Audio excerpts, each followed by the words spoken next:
அன்பு நேயர்களே அனைவருக்கும் வணக்கம்.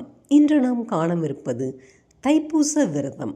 முருகப்பெருமானுக்கு 48 நாள் விரதம் இருக்க முடியாதவர்கள் என்ன செய்யலாம் என்பது பற்றி இக்காணொளியில் அறிந்து கொள்வோம். எனவே இக்காணொளியினை அனைவரும் முழுமையாக கேளுங்கள். வாருங்கள். தைப்பூச விரதம் முருகப்பெருமானுக்குரிய மிக முக்கியமான விரத நாட்களில் ஒன்று தைப்பூசம். தை மாதத்தில் பூச நட்சத்திரமும் பௌர்ணமியும் இணைந்து வரும் நாளில் தைப்பூச விழா கொண்டாடப்படுவது வழக்கம். அனைத்து முருகன் ஆலயங்களிலும் தைப்பூச விழா வெகு விமரிசையாக கொண்டாடப்படுவது வழக்கம். இருந்தாலும் இந்த விழாவானது பழனி திருத்தலத்திற்குரிய முக்கிய விழாவாகும். முருகப்பெருமானுக்குரிய மிக முக்கியமான வேண்டுதல்களில் ஒன்றான காவடி எடுக்கும் வழக்கம் தோன்றிய தலம் பழனி. காவடி எடுக்கும் முறை தோன்றிய நாளான தை மாத பௌர்ணமியில் விழா எடுத்து கொண்டாடுவதே தைப்பூச திருநாள் ஆகும். தைப்பூசத்தில் முருகப்பெருமானுக்கு 48 நாட்கள் விரதம் இருக்க முடியாத பக்தர்கள் என்ன செய்ய வேண்டும் என்பதை பற்றி நாம் இக்காணொளியில் அறிந்து கொள்வோம். தைப்பூச விரதம். தை மாதம் பிறந்துவிட்டால் போதும், இனி முருக பக்தர்கள் அனைவரும் மாலை அணிந்து தைப்பூச விரதம் இருக்க துவங்குவார்கள். இந்த ஆண்டு தை மாதத்தில், அதாவது பிப்ரவரி 1ஆம் தேதி ஞாயிற்றுக்கிழமைதான் தைப்பூசம் வருகிறது. தைப்பூசத்திற்கு முன் 48 நாட்கள் முருகப்பெருமானுக்கு விரதம் இருந்து வழிபடுவது உண்டு.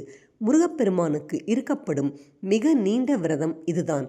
48 நாட்கள் முருகப்பெருமானை மனதார வேண்டி விரதம் இருந்து காலை மாலை இரு வேளையும் கந்த சஷ்டி கவசம், திருப்புகழ், வேல்மாறல் ஆகியவற்றை பாடி பக்தி சிரத்தையுடன் வழிபட்டு வந்தால் முருகப்பெருமான் நம்முடைய வேண்டுதல்களை நிச்சயம் நிறைவேற்றி வைப்பார்.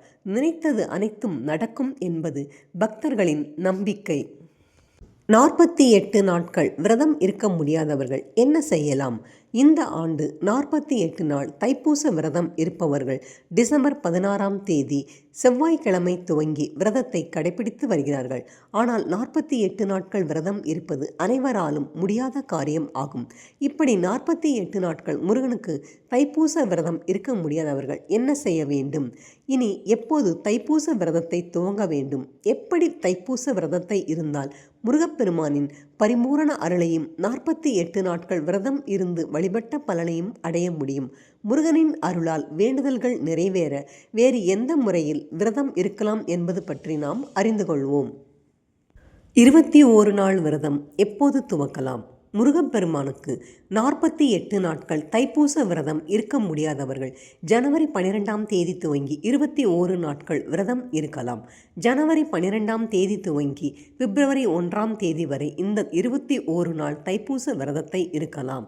மாலை அணிந்தோ அல்லது மாலை அணியாமலோ இந்த விரதத்தை இருக்கலாம். 21 நாள் தைப்பூச விரதம் இருப்பவர்கள் ஜனவரி 12ஆம் தேதி திங்கட்கிழமை அதிகாலையில் எழுந்து குளித்துவிட்டு அருகில் இருக்கும் முருகன் ஆலயத்திற்கு சென்று விளக்கேற்றி வைத்து முருகப்பெருமானிடம் நம்முடைய வேண்டுதலை சொல்லிவிட்டு அது நிறைவேறவும் விரதத்தை நல்லபடியாக நிறைவு செய்வதற்கும் அருள் செய்யும்படி கேட்டுக்கொண்டு விரதத்தை துவக்க வேண்டும். கந்த சஷ்டி கவச பாடலை தினமும் பாராயணம் செய்ய வேண்டும். 21 நாள் விரதம் இருக்கும் முறை. கோவிலுக்கு செல்ல முடியாதவர்கள் வீட்டிலேயே முருகப்பெருமானின் திருவுருவ படத்திற்கு முன்பு விளக்கேற்றி வைத்து நம்முடைய வேண்டுதலை சொல்லி முறையிட்டு விரதத்தை துவக்கலாம். தினமும் காலையிலும் மாலையிலும் கந்த சஷ்டி கவசம் பாடி விரதம் இருக்க வேண்டும். செவ்வாய்க்கிழமை, சஷ்டி, கிருத்திகை ஆகிய நாட்களில் 3 முறை கந்த சஷ்டி கவசம் பாடி விரதம் இருக்க வேண்டும்.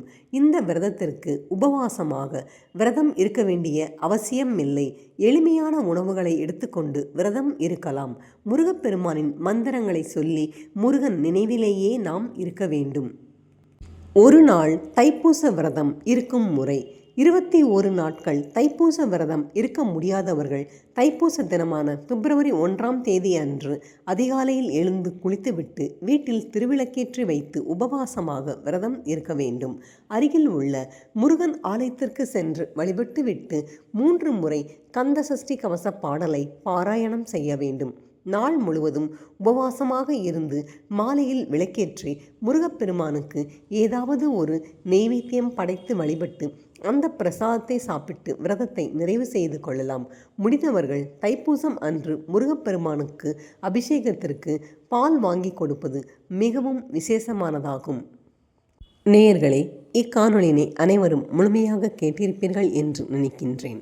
48 நாட்கள் விரதம் இருக்க முடியாதவர்கள் 21 நாள் விரதம் எப்படி இருக்க வேண்டும் என்பது பற்றி நாம் அறிந்து கொண்டோம் இந்த காணொளியில். இது அனைவருக்கும் பயன் தரக்கூடிய ஒன்று. எனவே தாங்கள் கேட்டதோடு மட்டுமல்லாமல் மற்றவர்களுக்கும் பகிர்ந்து அவர்களும் விரதம் இருந்து முருகப்பெருமானின் பரிபூரண அருளை பெறட்டும். இக்காணொளியினை முழுமையாக கேட்ட அனைவருக்கும் மிக்க நன்றி, வணக்கம். மீண்டும் நாம் இதேபோல் சிறந்ததொரு காணொளியில் சந்திப்போம். நன்றி.